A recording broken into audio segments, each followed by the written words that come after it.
Icegeranyo cerekeye amahoro n'umutekano ko yifashe muri Afrika nyiri cubahiro umukuru w'icu Burundi yarifatikanije n'abandi bakuru b'ibihugu kugira ngo aratera ivyatsi ahantu hose hari imigwi y'iterabwoba, imigwi ifise ibigwanisho iguma ihekura umugabane wa Afrika. Aho yarashimikiye cane ku gice c'ubuseruko ca Kongo, aho yasubiye gutera ivyatsi umugwi M23 ushigikiwe n'igihugu c'u Rwanda, ukungene bidashobora kuja mu mumvikano mu biganiro kugira ngo hatogwe inyishu z'ibibazo ata maraso asesetse. Kubahwa Antonio Guterres yarashimiye cane intambwe Burundi bugezeko, eka aranakeza cane igihugu c'u Burundi kuko uno munsi havuga ibikorwa vy'iterambere gusa, ukurikira amakuru y'u Burundi n'ibikorwa vy'iterambere. Ivyo rero yateye intege cane abenegihugu b'u Burundi abishikirije nyene icubahiro umukuru w'igihugu cacu. Ikindi nyakubahwa Antonio Guterres yashimikiyeko cane nuko yakeje bimwe biboneka cane Uburundi kuko Uburundi no munsi bufise demokarasi yamaze gushinga imizi kandi eka no kuvye igihugu c'u Rwanda gisigura ko kirungika ingabo mu gihugu ca Kongo kugira ngo kigwanye umugwi FDLR. Muri ico gihe ntaco tuma gisubira kurungika ingabo zago ku butaka bw'igihugu ca Kongo, kuko muri uwo mwanya amakungu yose azoba yahagurukiye rimwe afatana mu nda kugira ngo atuze iyo migwi yose harimwo n'uwo mugwi FDLR. Ikigira gatatu nicerekeye umugwi M23. Mu gihe uwo mugwi usanzwe uvuga ko ugizwe n'abakongomani, ntaco tuma ingorane z'abakongomani hagati yabo zica mu kwicana mu gusesa amaraso. Nyakubahwa yahoze arongoye igihugu c'u Burundi Domiciano Ndayizeye yasubiye kwizegwa nawe nyene n'abagize ubumwe bwa Afrika, arongerwa ikiringo co kuba muri ya nama y'inararibonye bagize ubumwe bwa Afrika. Urwego rw'abatamukanyi b'abakuru b'ibihugu bihurikiye muri Afrika rujejwe iterambere rwarashikirije nyene icubahiro Angeline Ndayishimiye, umutamukanyi w'umukuru w'igihugu c'u Burundi, indangabumenyi y'iteka ryo kumushimira ku bikorwa vyiza yakoze muri iyo myaka ibiri yose. Nyene icubahiro Varisito Ndayishimiye, umukuru w'igihugu c'u Burundi, ari kumwe na nyene icubahiro Angeline Ndayishimiye, umutamukanyi w'umukuru w'igihugu c'u Burundi, baraganutse bava mu gihugu ca Ethiopia mu gisagara ca Addis Abeba, aho ku ruhande rw'umukuru w'igihugu yari yagiye kwitaba inama isanzwe igira 38 y'abakuru b'ibihugu n'amareta bari mu bumwe bwa Afrika. Ku ruhande rwa nyene icubahiro umutamukanyi w'umukuru w'igihugu c'u Burundi, nawe yari yagiye kwitaba inama igira 29 ry'ishirahamwe ry'abatambukanyi b'abakuru b'ibihugu vya Afrika rijejwe iterambere. Mu nama y'abakuru b'ibihugu n'amareta biri mu bumwe bwa Afrika hari hategekanijwe amatora y'indongozi shasha z'uwo muryango. Aho rero nyene icubahiro umukuru w'igihugu c'u Burundi nawe nyene yaritavye amatora, arashikana ijwi ry'u Burundi mu kwitorera indongozi zituje imbere ku mugabane wa Afrika kugira ngo dushike ku ntumbero no ku migambi twishinze nk'umugabane wa Afrika.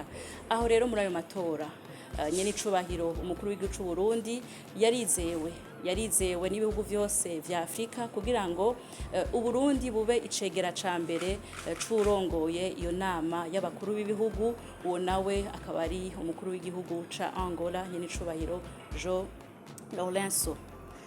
Ahandi muri iyo nama mu vyari bitegekanijwe kandi hariho n'amatora y'umugwi nshingwabikorwa w'uwo muryango, aho naho nyene batoye umuyobozi asanzwe atwara umugwi bumwe bwa Afrika. Uwo nawe akaba akomoka mu gihugu ca Djibouti, yitwa Mahmoud Ali Yusuf.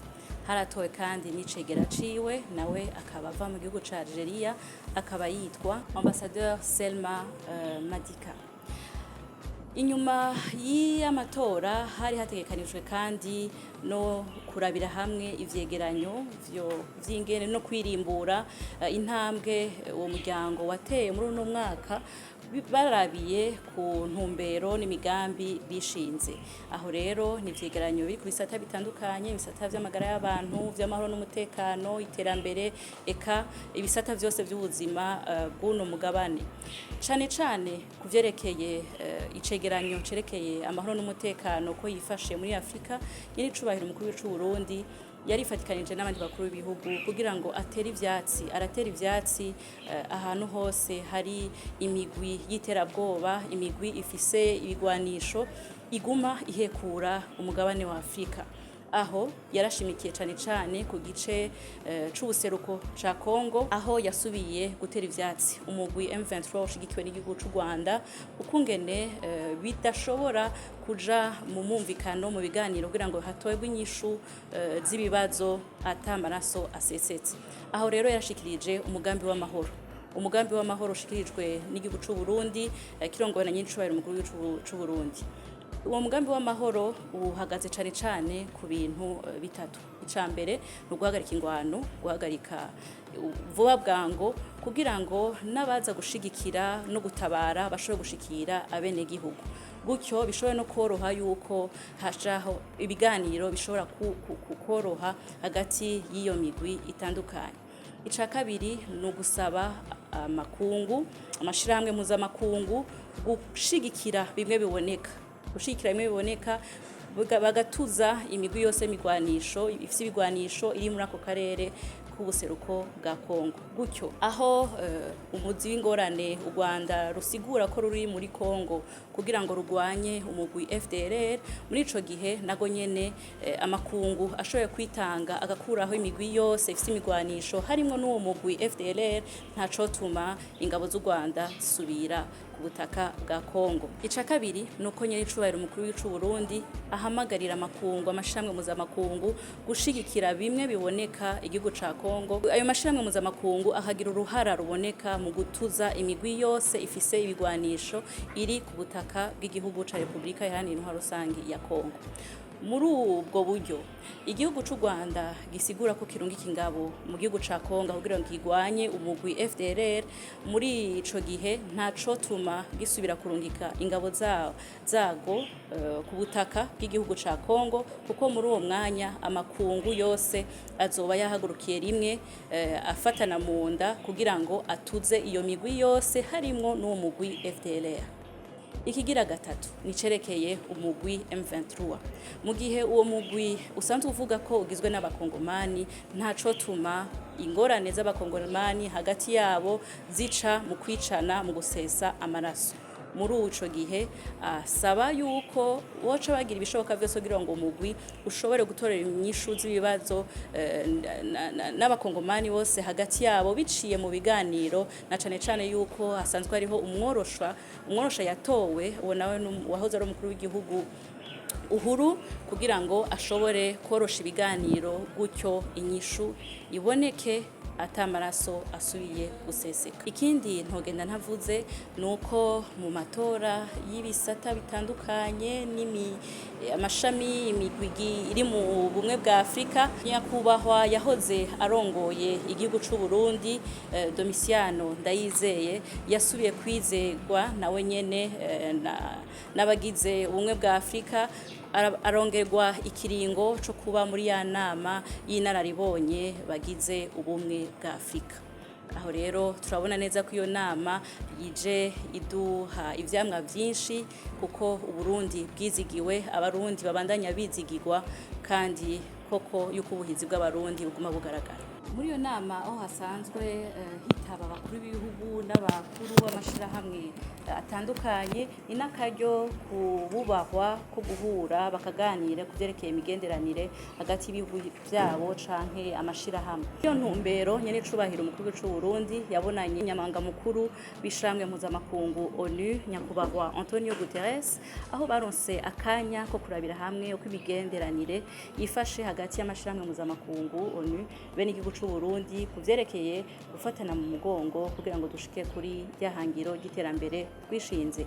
aho rero umunyamabanga mukuru w'ishyirahamwe mpuzamakungu nyakubahwa Antonio Guterres yarashimye cyane intambwe Burundi bugezeko, eka aranakeza cyane igihugu cy'u Burundi kuko uno munsi havuga ibikorwa by'iterambere gusa, ukurikira amakuru y'u Burundi n'ibikorwa by'iterambere. Ibyo rero yateye intege cyane abenegihugu b'u Burundi abishikirije nyenicubahiro umukuru w'igihugu cacu.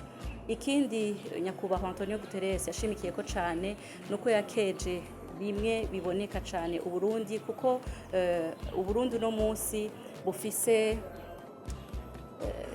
demokarasi yamaze gushinga imizi, kandi eka no kuvyerekeye politike inzego zose imigambwe yose ifatana mu nda uno munsi iri kumwe atamishamirano, eka n'abikorera ivyabo canke amashirahamwe ategukira inyungu za politiki. Ivyo rero yarasavye yuko n'abarundi bobifata nk'ubutunzi bwo gukingira, arongera kandi aranakeza umukuru w'igihugu c'u Burundi ku ruhara rwiwe no ku burongozi bwiwe, aho Burundi busanzwe bwitanga cane kugira ngo butsibataze amahoro n'umutekano mu karere, eka buteze n'imbere akarere, na cyane cyane ko umukuru w'igihugu c'u Burundi no munsi aramutswa umuryango w'isoko rusangi irimwo ibihugu byo muri Afrika y'ubuseruko be na Afrika y'ubumanuko, akaba atwara kandi n'amasezerano yiswe accord cadre kugira ngo asimbataze amahoro n'umutekano mu gihugu ca Kongo, Republika Iharanira Intwaro Rusangi ya Kongo be n'akarere. Hambavu iyo nama umukuru w'igihugu c'u Burundi yaraboneranye kandi na nyakubahwa umushikiranganje wa mbere wa Ethiopia nyakubahwa Abiy Ahmed, arongera arabonana kandi na nyenicubahiro umukuru w'igihugu ca Chad nyenicubahiro Idriss Déby. Aho rero mu byo baganiriye barasubiye kandi kwikeza kubwo imigenderanire myiza isanzwe hari hagati y'ivyo bihugu ko ari bibiri be n'u Burundi.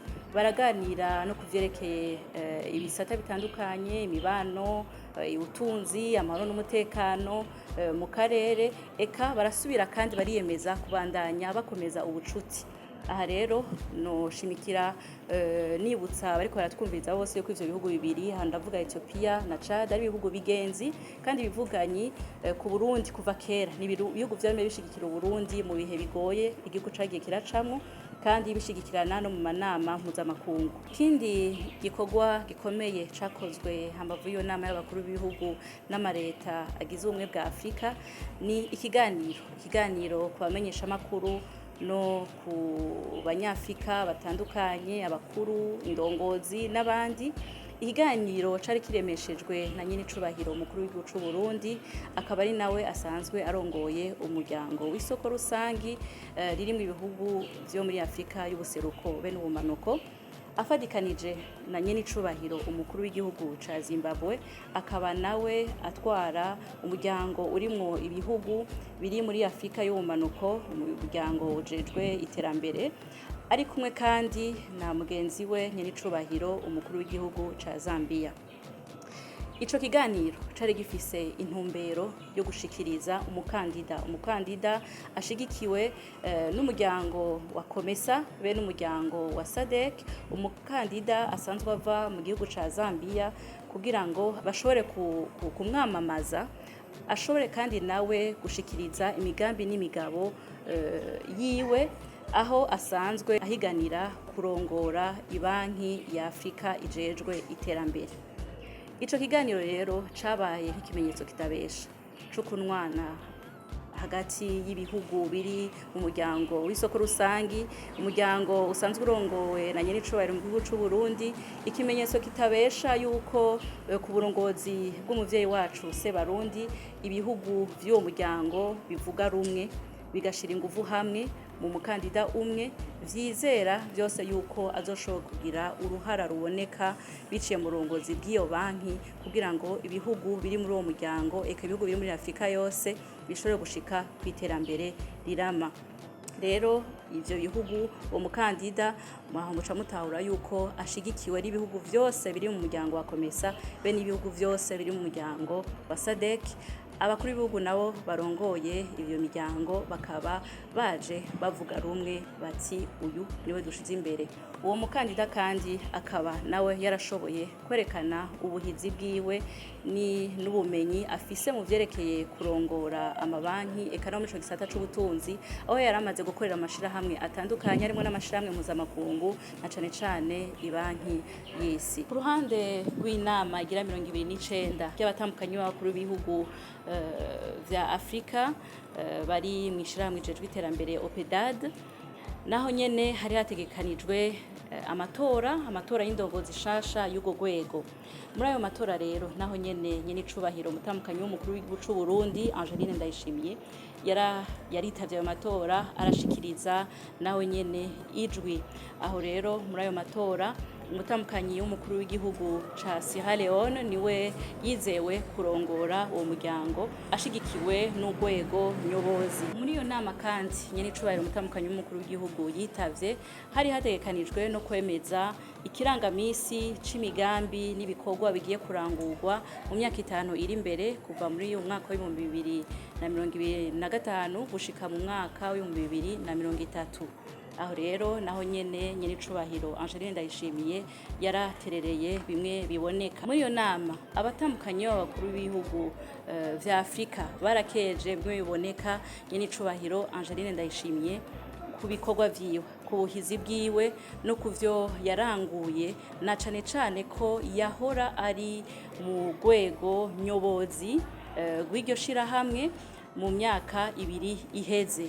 Rero barashimye cyane ibikorwa yaranguye mu gihe yari muri urwo rwego nyobozi, barashima ubwira n'ubukerebutsi kuko byagize uruhara ruboneka mu bene igihugu. Urwego rw'abatambukanyi b'abakuru b'ibihugu bihurikiye muri Afrika rujejwe iterambere rwarashikirije nyene icubahiro Angeline Ndayishimiye umutambukanyi w'umukuru w'igihugu c'u Burundi indangabumenyi y'iteka ryo kumushimira ku bikorwa vyiza yakoze muri iyo myaka 2 yose, harimwo no gutegura ico kirangamisi bemeje ikirangamisi c'ibikorwa vy'imyaka 5 iri imbere. Mu gusozera twavuga rero yuko iyo nama izaniye inyungu nyinshi Uburundi, aho Burundi bwasubiye kwizegwa, aho abarundi basubiye kwizegwa, aho ibikorwa vy'abarundi bishimwa na Afrika bigashimwa n'abayobozi bose ku bisata bitandukanye. Hambe rero uburongozi bwiza bw'igihugu niharambe abarundi bari inkerebutsi bakaba abanyamwete,